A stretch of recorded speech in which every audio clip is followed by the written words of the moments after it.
webinar of the Hispanic Chamber of E-Commerce and the U.S. Business Association of E-Commerce. Today, we're going to be talking about a very important topic, especially for small businesses located in the San Diego County area. It's a pleasure to have Shirley with us today.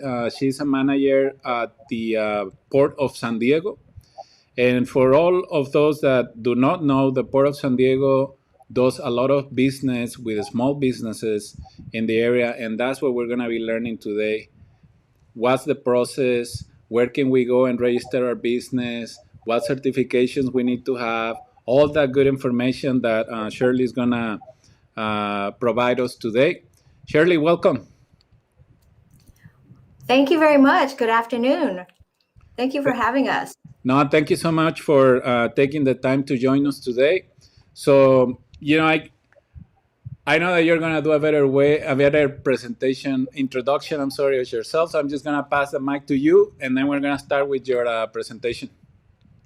Okay, I appreciate that. Again, I'm Shirley Hirai. I am the Manager of Diversity, Equity, and Inclusion at the Port of San Diego. And I'm very happy to be here today to present the Port of San Diego and how to do business with the Port of San Diego.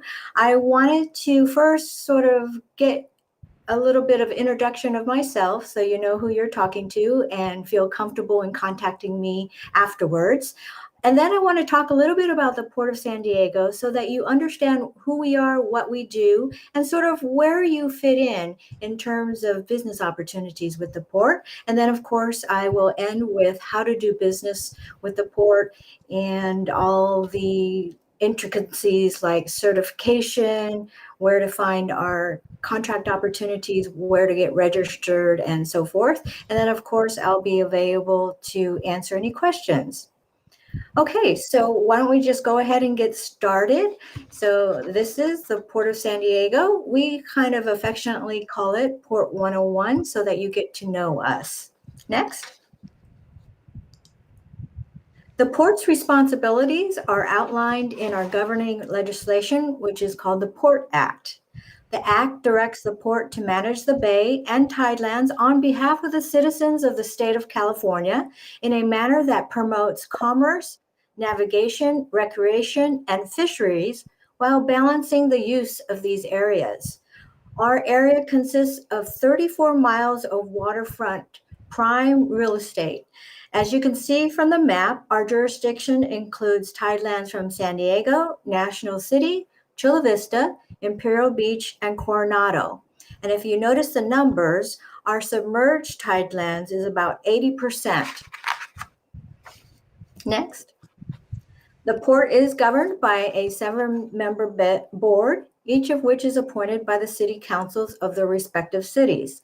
There's one representative from each of the cities, except for the city of San Diego has 3 because it is the largest of the port 5-member cities. So starting from the left, we have Michael Zuquette from San Diego, Dan Malcolm from Imperial Beach, Rafael Castellanos from San Diego, Gary Bonelli from Coronado, Jennifer Lazar from San Diego, and more from Chula Vista, and Sandy Naranjo from National City. Next. Here we have some of the port infrastructure projects that we have been responsible for. Since 1963, the port has invested $1.7 billion into the region through projects like these: 2 maritime cargo terminals, the San Diego Convention Center and expansion, as well as wildlife and habitat preservation, and 22 public parks. Next. We want residents and visitors to experience our piers, museums, hotels, parks, artwork, restaurants, and a variety of sponsored events. Next. Our Planning and Greenport Department leads our efforts of being an environmental steward of the bay and sets goals for conservation, waste reduction, and pollution prevention. We have several initiatives in place to help sustain San Diego's bay's natural resources. One of these, the Greenport program, serves as a guide to help reduce our carbon footprint. An environmental fund was established to finance environmental projects that go above and beyond what is required to enhance or protect San Diego Bay its wildlife, and its tidelands. Since June 2006, 75 projects have been approved at a cost of about $8.5 million. Projects include the installation of shore power at the cruise ship terminals, so cruise vessels won't have to idle diesel engines while in port, and another project helped replace or retrofit old diesel trucks. Restoration projects have helped restore the native ecosystem on tidelands to attract wildlife, including endangered species. Next. Public safety is a major component of our port's mission. The San Diego Harbor Police Department has about 140 sworn employees that serve San Diego Bay, the San Diego International Airport, and Port Tidelands in our 5 member cities. They are both law enforcement officers and trained maritime firefighters. Next. Under maritime, we are the 4th largest of the 11 California ports. We have 2 cargo terminals, the 10th Avenue Marine Terminal and National City Marine Terminal. We also have 2 cruise terminals, one at B Street, the other at Broadway. We are also one of 17 U.S. strategic ports, which means that our maritime terminals provide the infrastructure and services necessary to support military deployment activities. Next. This slide shows our 2 maritime cargo terminals, National City on the left and 10th Avenue Marine Terminal on the right. National City specializes in row cargo, roll on, roll off, and 10th Avenue specializes in break bulk, containers, and dry bulk. Next. Cargo received at the 10th Avenue Marine Terminal includes things like cement, steel, windmill components, soda ash, fertilizer, bananas, and other perishables. Cargo received at National City Marine Terminal includes lumber and automobiles. The port handles about $9.7 billion of imports and about $173 million worth of exports. And just for fun, about 3.9 billion bananas pass through 10th Avenue Marine Terminal each year. So I hope you all like bananas. And then also about 1 in every 10 imported cars on our nation's highway comes through the port. Next. Another big part of the port's maritime business is the cruise industry. Every time a ship docks here, the region benefits economically. San Diego is California's #1 busiest cruise port behind Long Beach and Los Angeles. A home-ported cruise is one that begins or ends its itinerary from San Diego and generates about $2 million every time. A port of call means the ship simply visits San Diego during its voyage. Cruise ships visiting U.S. ports yield an average of $317,000 in passenger and crew spending at local restaurants, shops, and attractions. And I like to mention that cruise ships are like mini cities, so they need a lot of products and services that our small business community can provide to the cruise lines. On our website, we have 7 cruise lines, and you can get the contact information from our webpage. Next. This slide shows some of our current high-profile projects. In Chula Vista, we have the opportunity to develop 535 acres of prime waterfront property. I'm sure you've probably heard about the Chula Vista Bayfront. And then at the North Embarcadero, the Portside Pier, formerly Anthony's, is now open. And then 2 other projects in the news are the Central Embarcadero Redevelopment, or Seaport Village, and the San Diego Symphony Bayshore Performance Shell. Next. The redevelopment opportunity for the Central Embarcadero area is being referred to as the One Highway 1 project. The site includes approximately 70 acres of land and water. It's a highly visible and desirable area that includes the area between the USS Midway Museum and the Manchester Grand Hyatt, as shown here. The planned project will incorporate retail, office space, hotels, an aquarium, and possible educational complex, parks, plazas, and urban spaces. Next.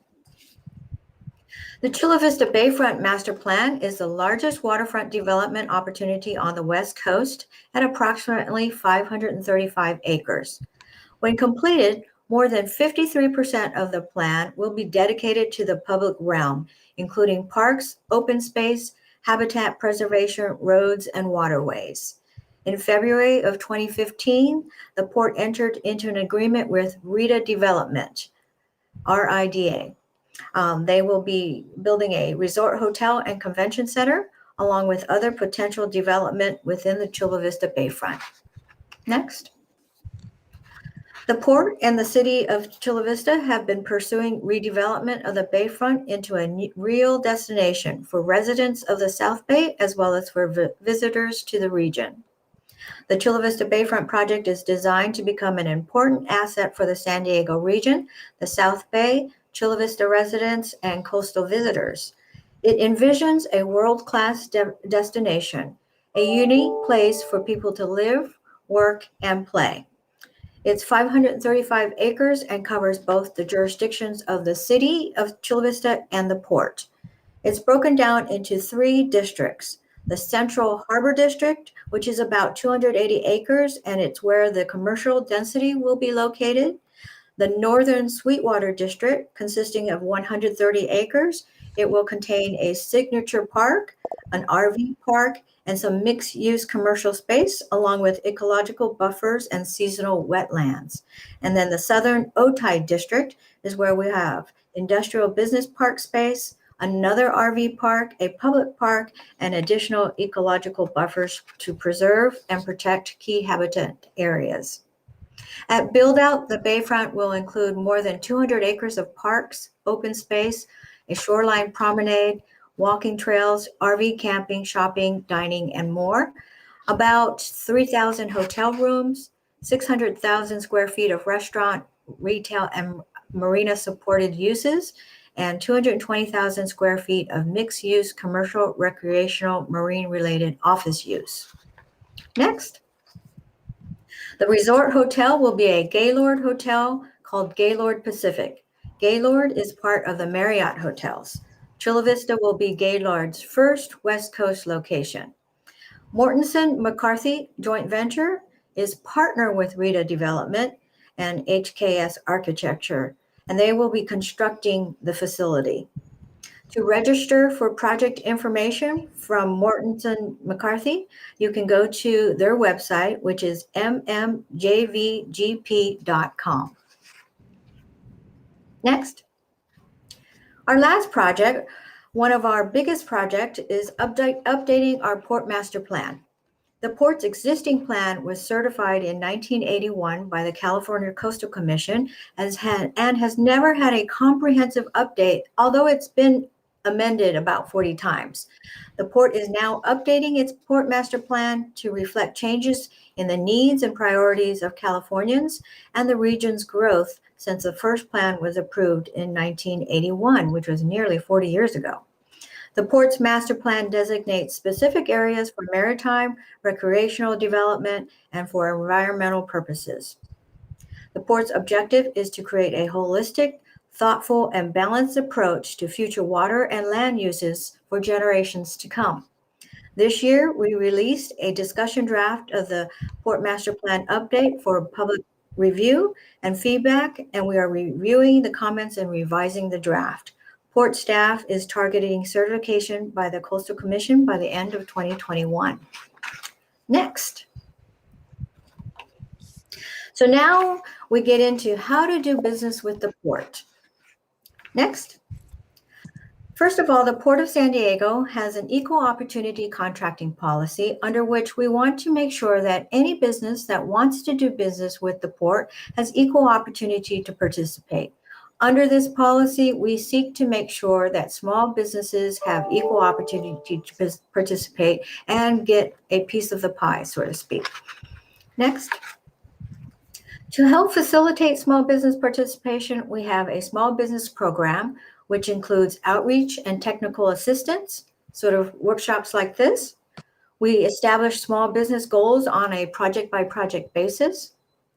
We don't have our own SBE or small business certification, but we do accept most other agency certifications so that we have a wider pool of small businesses to draw from. And on every contract opportunity that goes before our Board of Port Commissioners, we provide them with information on the project goal and achievement. Next. A little bit about our small business goal methodology. So I mentioned that we set goals on a project-by-project basis, and we look at availability of subcontracting opportunities as well as availability of small businesses. We want to make sure that we set realistic goals, but we also want to be aggressive and make sure that the message is out there that we anticipate small business participation.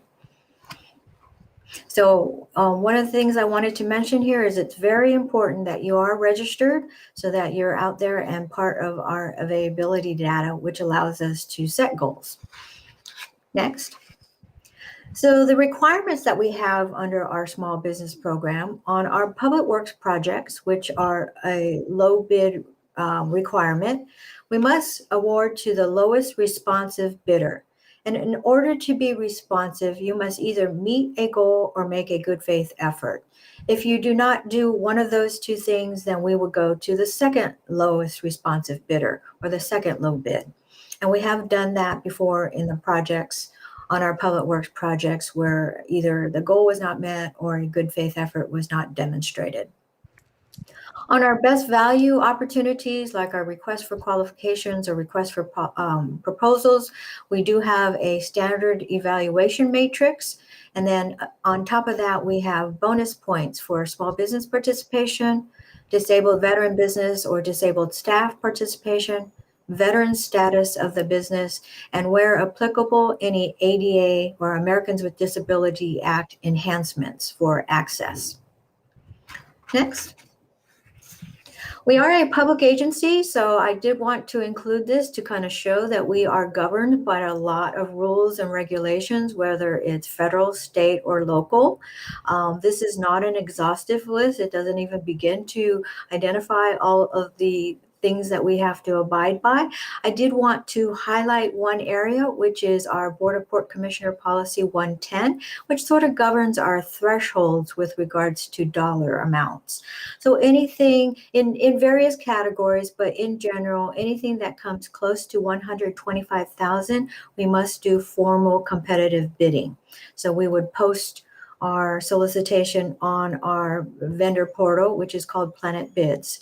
Anything that's below around 90,000, we do have the ability to directly negotiate. And what I mean by that, if I'm looking for a service provider to provide XYZ, I can go into my vendor database, look for all the businesses that provide XYZ services, and then I can choose who I want to directly negotiate it.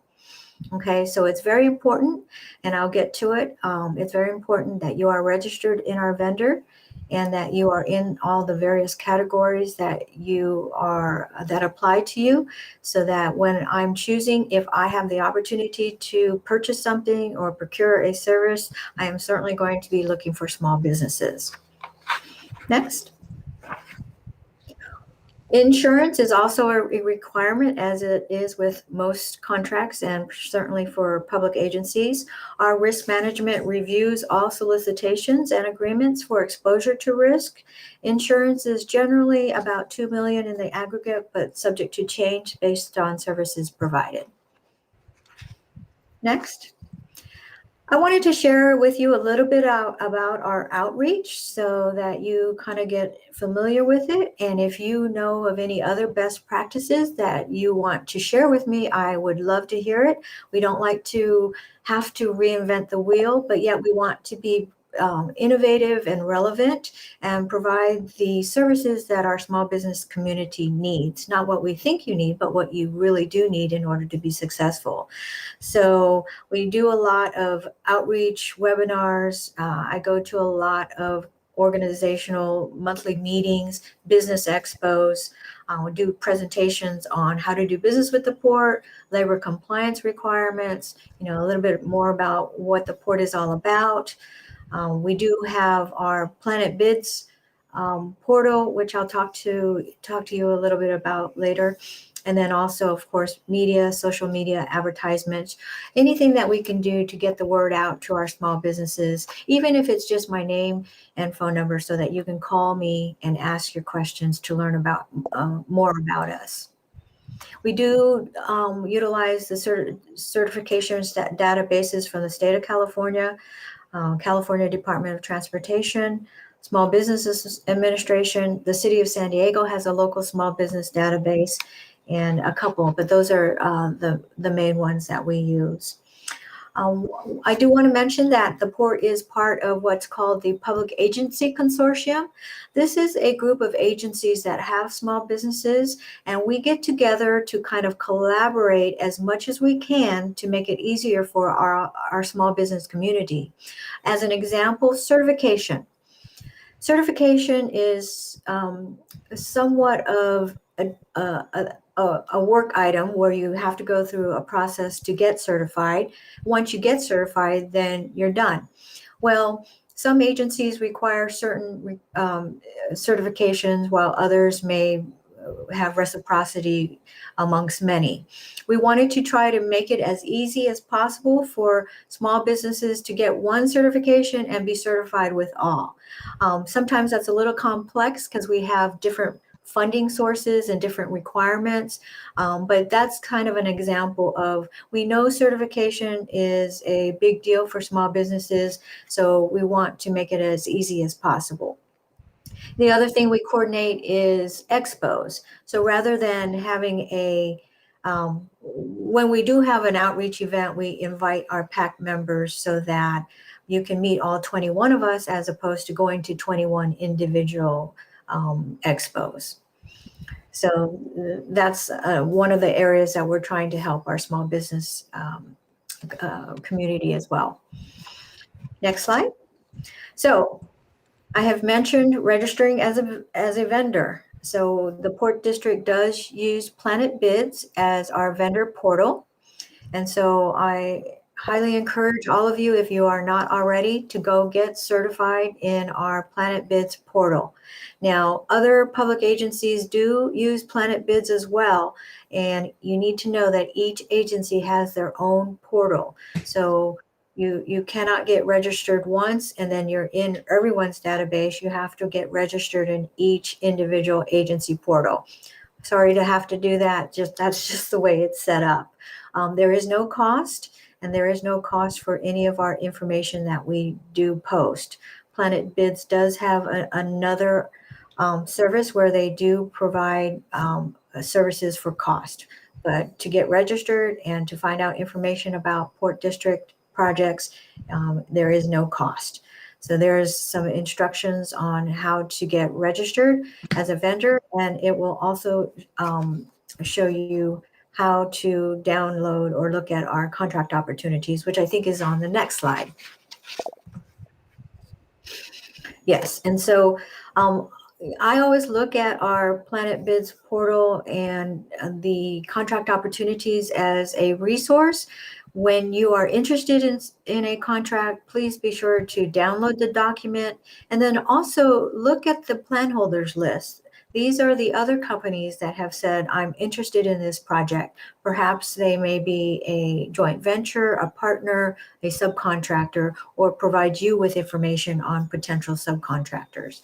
Always attend a pre-bid or informational exchange to find out, what questions people may have, any new information, and also who is really interested in those projects.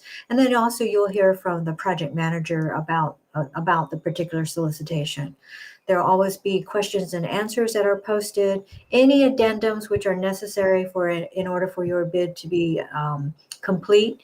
And then, of course, always at the right time, the bid results will be posted. And that's always good reference information. So if you're looking at, how close were your estimates to the successful estimate or the pool of estimates, you can look at that data in the rears. Next slide. I wanted to show a little bit of information about our database right now, because it's very important that you get registered. We want to reflect a hearty applicant pool of small businesses, diverse businesses, women-owned businesses, disabled veterans. So right now we have about 15,000 vendors, and only 17% reflect small business status. Now that might be low because some of the companies didn't identify themselves as small business or a diverse business, minority or women-owned business.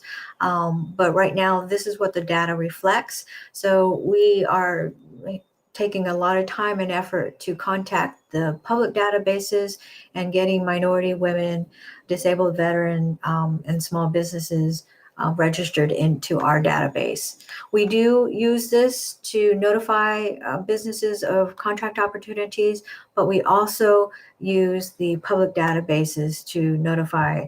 But this is direct and automatic, while the other databases are manual and may not be in real time.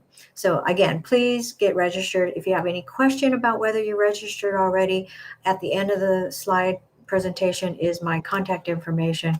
I'm more than happy to look that up for you. Next slide. I wanted to kind of give you an idea of where we are in terms of small business awards. So this is our achievement since 2005. From the left to right, you'll see the year, the number of public works projects, that's construction, the number of professional or service agreements, the total number of contract opportunities, and then the total dollars awarded, small business dollars awarded, and then diverse dollars awarded broken down into minority, women, disabled veterans, and veterans. We do track and report this data on a quarterly and annual basis. It helps us to identify any opportunity gaps for us to enhance our small business program. Next slide. This table shows the small business and diverse dollars in percentage. So in 2020, looking at the chart, our small business participation was 38% and our diverse participation was 25%. And that's further broken down into minority, women, and disabled veteran. So just to give you some data to reflect that we do track it and we do look at it, analyze it to try to enhance our programs. Next slide. And so this is fiscal year 2021, which is July 1st, 2020 through February of 2021. We end our fiscal year June 30th of 2021. So we have some time still to capture data for the fiscal year. But right now our small business participation is 49.6%. And then our diverse participation, meaning minorities, women, and disabled veterans, is 17.3%. I do have a couple of months to catch the data up, March and April. Okay, next slide. Coming to the end of the presentation, I did want to share other resources. If you're looking for a job, have a family member, neighbor, friend, coworker looking for a job, we do post everything in NeoGov, and we do only accept online applications. Right now, we have a couple of jobs posted: risk management, management analyst, senior human resource analyst. So a couple of diverse positions. We did approve our preliminary budget at yesterday's board meeting. So after July 1st of this year, we anticipate being able to fill about 32 vacancies. So keep your eyes and ears open. Agenda and email registration. So we have a portal on our website where you can sign up to get the Board of Port Commissioner meeting agenda and also any newsletters that we may put out. This will kind of keep you abreast of what we're working on, what we're doing, what the port is making decisions on, what policies are being implemented. And then the tenant portal, if you're interested in redevelopment and our development projects, those are housed by our tenants and they put out the contract opportunities, but our tenant portal provides a lot of information on who our tenants are and contact information. And then always, of course, our current projects. And I always mention our budget because it is a document that does provide a lot of information about the port, including our major maintenance projects, capital improvement projects, our expenditures, where we spend our money, etc. I know it's a large document, but if there's information that you're seeking, I know it's out there. We're a public agency. We need to be as transparent as we can. Sometimes it's just difficult to find out where. So I'm more than happy to help direct you to the right direction. And so there's our webpage, portofsandiego.org. And again, a lot of information. And next slide, I have my contact information. If you have any questions or need any help in finding out how to navigate our webpage or how to do business or where can I find this or that, I am here to help you. So with that, I would like to address any questions that our audience has. Perfect. Thank you so much, Shirley. Very valuable information. I start taking notes of the first question. If you guys have any more questions, please feel free to ask right now. The first question that we have, Shirley, is for contracts under 90,000, do they still need to apply through bids, Planet bids? You need to be registered so that we can find you, so that we can contact you for direct negotiation. However, that would not necessarily, the bid that you provide would not necessarily go through Planet bids. The discussion or the negotiation would be with the project manager seeking the services. Okay. One thing I did want to add is once you get registered in Planet bids, you can email me and let me know, and then I will send your registration out to the relevant project managers that might purchase the product or services. That way, it'll give you a little bit more visibility for those directly negotiated contracts. Oh, that's a great tip. And for those that do not know how to create a profile on Planet bids, we have a video showing the step-by-step. If you go to mainoacademy.com and you click the course Doing Business with the City of San Diego, there is one section there that shows you how to create your profile on Planet bids. And we also show you how to get certified. We provide links to most of the organizations that provide certification. So make sure that you check that out because it's extremely important, as Shirley mentioned earlier, that you are certified because it will give you, an additional opportunity to secure a contract. Are there opportunities for foreign companies to do business with the Port of San Diego? That's another question. Foreign companies?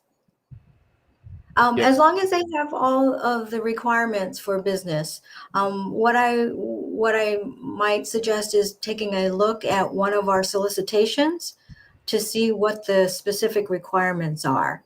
I'm familiar with like the license, maybe there might be some bonding, some insurance, and then of course the capabilities. But under the licenses, if there's anything special, it would probably be highlighted. But that's something I can look up and incorporate into my presentation in the future. Yeah, and I'm sure that they meant by foreign companies probably from out of the country, but also out of the state, I guess. Oh, out of state, definitely, yeah. Okay. Someone is asking, are there opportunities for catering companies? Catering? Yes.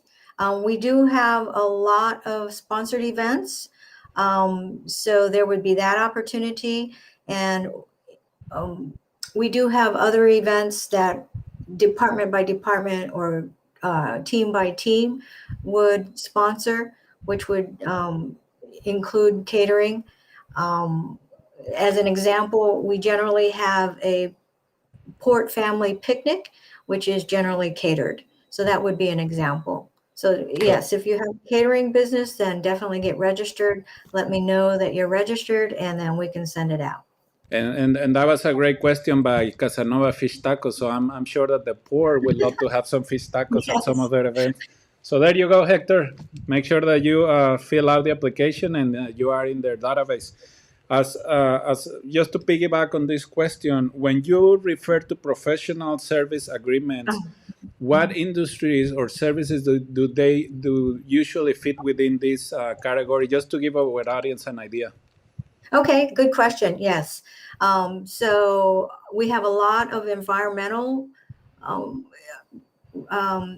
analytical, environmental impact reports, environmental services, hazardous waste services, also engineering services, whether it be architectural review, structural, marine. We do have piers, and we're on the waterfront, so a lot of marine engineering services. I'm familiar with the accessibility or the Americans with Disabilities Act or ADA on-call consultant that we have, contractor review. We have an auditor on board for various audits throughout the year, and janitorial, bird abatement. We even have the need for veterinarian services. Our Harbor Police has they have a K9 team, and then also we have our live oyster beds, which need veterinarian services. So that's kind of an idea of some of the things that would fall under professional and also services. No, but thank you so much for sharing, because you and I were talking before the webinar that oftentimes small businesses think that we are only talking about multi-million-dollar construction contracts, and it's not anything like that. I mean, there are different opportunities. You were mentioning that cleaning services, gardening, and services like those are oftentimes required by different departments within the Port of San Diego, and it is important that you guys have options, right, when these Yes. opportunities arise. So I don't know if you would like to give us just a few more ideas on the smaller type of services or contracts that you have seen over the last 5 years, so our audience have a better idea. I mean, I just want to get them motivated to get in your database. So a lot of legal services, Okay. a lot of marketing and public relations services, whether it be designing or coming up with content.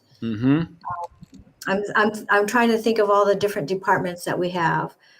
We have a lot of agreements under our environmental services, a few agreements under our real estate for appraisal services and things like that.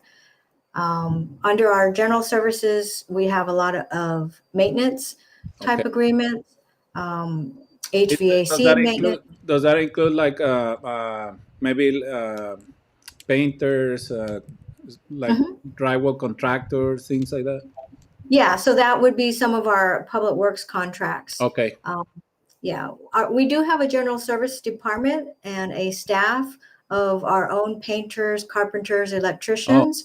But we do have a lot of public works projects that are contracts that our contractors handle. And a lot of the times it does include electrical. Our LED replacement projects have electrical. Let's see, what other kinds of things come under construction? The shoreline over at Imperial Beach recently had to be patched because the sand had degraded away. So we do a lot of pier work. So marine type construction. Okay. Oh, that's perfect. I mean, guys, this is a great opportunity. Just to remind you, Over the last 5 years, the port has invested over $90 million in small businesses. $20 million of those 90 were invested in minority-owned businesses. So it is important that you get registered and you get certified because the port is looking for you. Right, Shirley? Yes, definitely. And if And you have any questions about our program even if we do specifically procure your type of products or services, then, by all means, reach out to me. okay, one more question right here. Someone's asking if you know if there are going to be opportunities for small businesses for the Bayfront project in Chula Vista. Yes. So the Redevelopment group did put together an outreach event for small businesses, and it is posted on their website. And I would encourage you to go to their website. They do have a registration so that when they do post the bids for the build out of that project, you will be notified.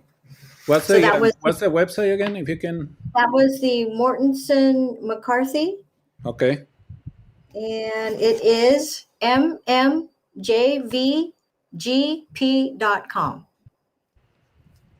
Okay, perfect. So there you have it, guys. So you can go check it out and see if there are any opportunities for your business there. One more question. Any opportunities for companies in the renewable energy space with the port? Renewable energy space. I think that would be under our environmental planning and Greenport. And I know that we have a lot of outside contractors and consultants that help us in that regard. Okay. I can look that up specifically, and if somebody wants to contact me directly, then I can share that information with them. So Emilio Salomon, I hope you're doing well. You got that info, and Shirley provided her email and phone number at the end of her slide, so you feel free to contact her. And also, I guess the best way is, again, to register on Planet Beat so they can see what's available, right? Yeah, and definitely. just like you mentioned earlier, after they register on Planet Beats, listen to this, don't forget, send an email to Shirley so she knows, and then she can add you to the right database within the Port of San Diego to increase your opportunity of doing business with the port. Yes. Okay. So I don't know if you guys have any more questions. I think I didn't miss any of the ones that are here on the chat. But again, if you have any questions, please feel free to reach out to Shirley. She's very approachable and she replies back very fast because we have been emailing each other, and I'm just clicking send and I'm already have a reply. So she's really good. Anything else that you would like to add, Shirley? No, and thank you very much for this opportunity. I really appreciate it. We really want to get the word out. We really want to be there to support our small businesses and to be innovative and creative in terms of how to be successful. And one of the things I will do is make a list of all the different types of things that we procure, so that it's easily accessible. But yes, again, please reach out to me. I'm here. A big part of my job is to listen to your feedback, your ideas, your needs, and if we can make doing business with the port easier and more successful, then that's something we definitely want to explore. We want to see more dollars going to our small business community, our diverse business community, minorities, women, all the different ethnicities, disabled veterans and such. So again, Shirley Hirai, 619-686-7245. No, thank you so much. And, we're going to make sure that we stay in closer communication with you guys. Just like I said, this year we decided to start reaching out to different public entities in our county, in San Diego County, so more small businesses know how to do business with them. We have over 10,000 contacts in our database that receive our information on a weekly basis, monthly basis through our different platforms and our newsletter. So we're more than happy to share any information that you want us to share with our database, because it is important, especially now, that we're trying to get out of this pandemic, that small businesses have opportunities to do business with the county, with the Port of San Diego, with the City of San Diego, and all the other public organizations that are in our area. So thank you so much for the information that you provided, and you know that this space is always available for you for anything that you want to share with our community. Okay, thank you so much. Thank you. Have a nice day. All right, you too. Take care. Bye-bye. Bye-bye.